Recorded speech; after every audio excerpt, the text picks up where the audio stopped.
guys, and welcome back to my channel. Today I was just going to do something which I thought was quite handy because everybody has the question of whether it's worth getting a beauty blender when you've got things like the Real Techniques sponge on the market, because obviously beauty blenders are quite expensive. So what I'm going to be doing is doing half of my face with the beauty blender and half of my face with the Real Techniques one, and just seeing if there's any difference and if it is actually worth the hype. Feeling them, they do feel slightly different. The Real Techniques one is a lot firmer, this one's more bouncy. Instead of you going out and buying one and wasting your money, I'll let you know. If you want to know what I think about the beauty blender compared to the Real Techniques sponge, then just keep on watching. What's the betting? I'll be recording and someone will come home and the dogs will start barking. What's the betting, hey? And because it's getting like spring now and the weather's nicer than, well, as nice as it gets really for the UK, should I say, I'm like really into like dewy luminous foundation at the moment. So I'm going to be using my Lumi Magique Pure Light Primer, and honestly this is one of my favourite like luminous primers in the drugstore. Honestly, swear by it. It is one of the best ones you can buy out there. And I'm going to be using my Lumi Magique foundation, and this is in the colour Rose Pearl. But instead of using it as a primer, I just do a pump on my hand, a pump and a half, and then a couple of pumps of this, and I literally just make a like cocktail with my foundations.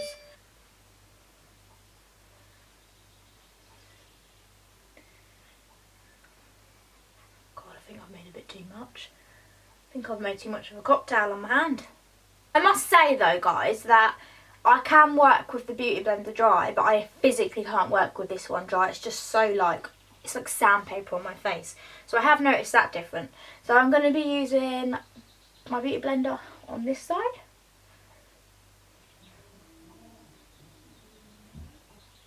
So I've just blended in this side of my face. I don't know if you can see. So I'm just going to be using the Real Techniques sponge on this half of my face to see if there's any difference. Right, so both sides have been applied now, and I've just been looking in the mirror, and honestly I can't see a difference. I'm just going to zoom in so you can see. So this was the Real Techniques side,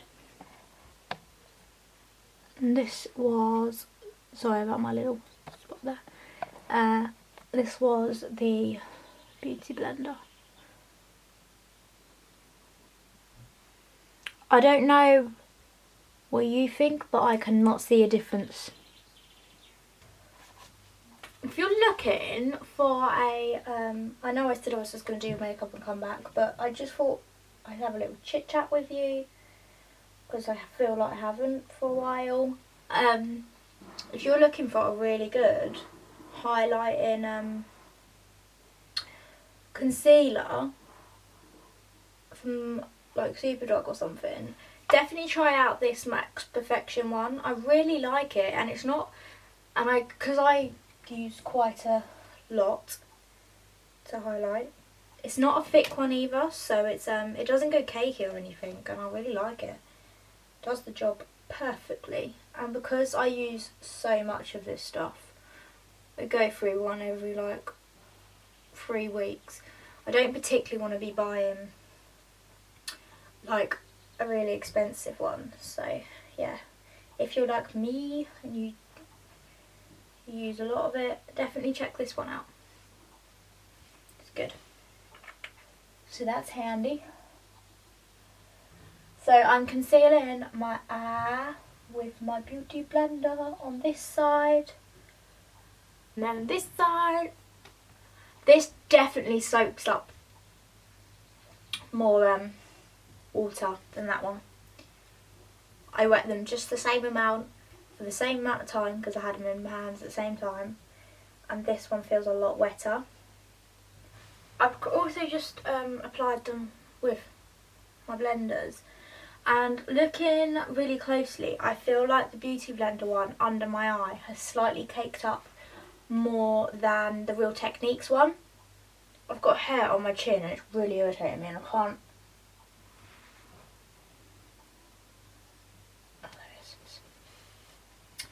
And I think the reason behind that is because the Real Technique one soaks more product up than the Beauty Blender.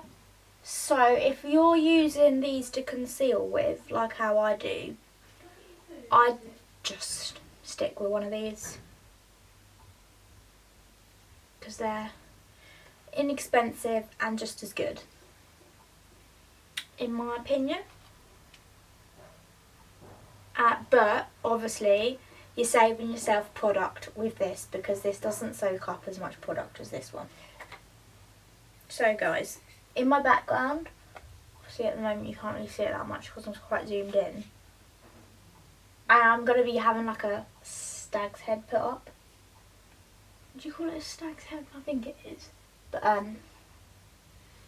it's taken longer than I planned to be put up because my brother's really slack. I bought it a couple of weeks ago. It's quite cool, silver. So keep an eye out for it. I'm sure I'll mention it when it's up. Excitement of my life. So I'm just gonna quickly contour. Film Star Bronze and Glow. I honestly feel that if you're gonna get one thing from Charlotte Tilbury product, get this. It's so good. It really is. Charlotte Tilbury Powder and Sculpt brush. Just taking that into the contour shade. And the reason I like this so much, I think, this brush, is because it's like, I can't talk when I'm doing it. It's got a point to it, so it really makes your contour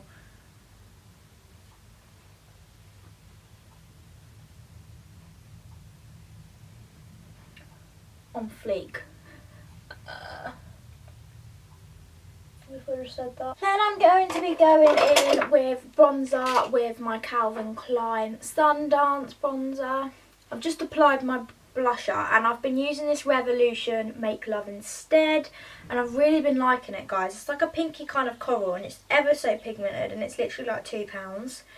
The only rubbish thing about it is the packaging's not too great and this always falls off, which is a bit annoying because it's like if you're travelling anywhere it becomes a bit of a problem then. Then I'm going to go in with highlight, and I'm going to go in with my cream highlight from Topshop first, just to really make that highlight last, and also not just to make it last but to make it pop. With my Sculpt brush, and I'm just taking it on the highlight on the side of this, and then I'm just rolling it over. Going in with my Stila palette, I'm just going to take this colour here all over my lid. So I'm just going to take Intellect here. I smashed this one. I'm just going to take that all over the lid. Then I'm going to take Wit. And this is just going to be my transmission colour. I know what I was going to say. I used my Naked palette this morning for the first time in ages because I've just been really using this because I've really been liking it. And I said to my mum how much I realised that the fallout, how bad the fallout is in Naked palettes. It was horrendous because I don't get any fallout in this. And to be fair, these shades are all matte, but I feel like you even get fallout with the matte shades in the Naked palette because I was using that this morning. That transmission shade under me. I'm going to go in with this orange colour here, and also with this, which is called Perception, and also the one next to it, which is Understanding. By the way, this is the Mind palette. It's the Mind palette because they do a few. Really, really recommend this palette, and their eyeshadow brushes as well. I'm just going to go in with my big Stila number 9 brush again, which was what I was using for the transmission colour.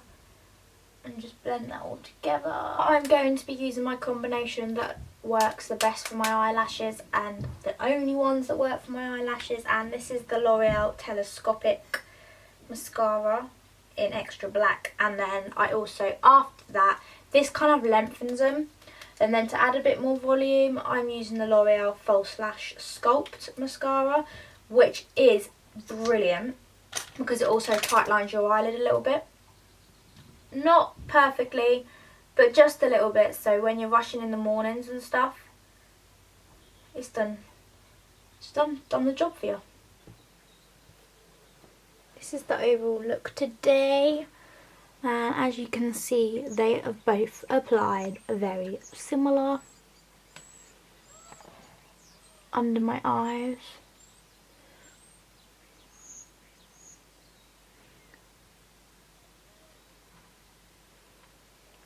So overall on the situation of these sponges, I would say that this one is more luxury to apply with. It's nicer on the skin, it's nicer to apply with. This is the Beauty Blender. I would also say this doesn't soak as much product up, and that, however, this does crease a little bit more under my eyes when I've applied my concealer.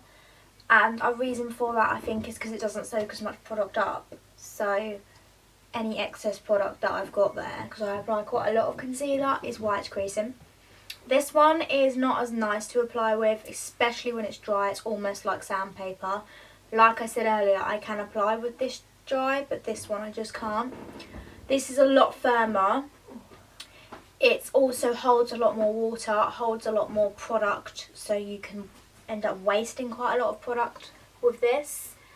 However, I do like the flat side to this, so if you are applying your foundation, it's got a bigger surface than this one, and it's better to apply under eyes, especially if you're like more mature or you have drier skin and you have more lines under your eyes.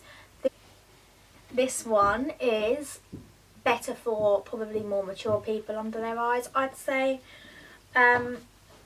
So overall they look the same applied foundation wise. I think they look the same. I can't see a difference at all. I think it's just whether what you like applying it with and what you're using it for. If you're using it for concealer, just stick with this. If you're using it for all over the face, maybe go for this one because it's more of a luxury product. But is it worth the money?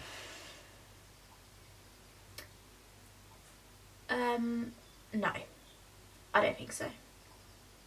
So, I hope I helped you guys out with deciding whether you want to spend your money on a beauty blender or not.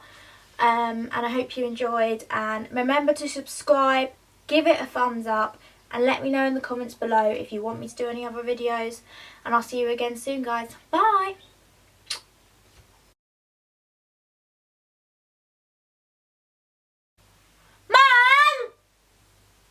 Do you mind talking to yourself? Because I can always hear you on the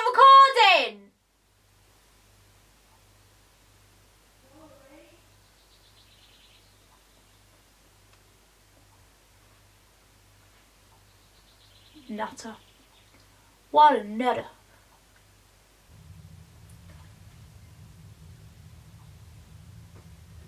Mum?